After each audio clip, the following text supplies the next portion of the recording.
দর্শক মণ্ডলী, সাতক্ষীরা জেলা আশাশুনি উপজেলা। এই মুহূর্তে আছি দর্শক কচুয়া দাসপাড়াতে। দর্শক মণ্ডলী, আপনারা দেখতে পাচ্ছেন রাস্তার যা পরিস্থিতি, প্রচুর বেহাল দশা, এখন প্রচুর খারাপ। এই রাস্তা দিয়ে কিন্তু চেয়ারম্যান, মেম্বার, ওয়ার্ড মেম্বার সহ কিন্তু এই রাস্তা দিয়ে যায় দর্শক। এই রাস্তা কিন্তু অতিরিক্ত খারাপ হয়ে গেছে, সাধারণ মানুষজন কিন্তু যেতে পারছে না।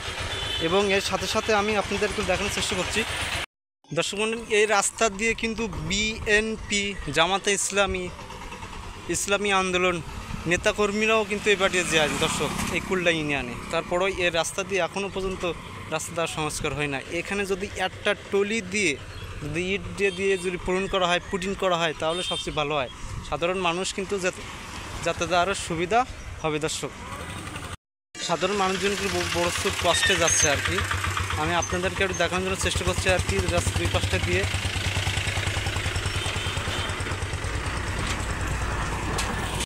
যত দ্রুত সম্ভব এই রাস্তাটা ইতিমধ্যেই পুটিং করা উচিত আমি মনে করি। কারণ এখানে যদি অ্যাক্সিডেন্ট হয় তাদের পড়বে কিন্তু খাদে দর্শক। কারণ যত দ্রুত সম্ভব যে এখানে সংস্কার করা উচিত আমি যে মনে করি আর কি। প্রচুর ঝামেলা এখানে দর্শক।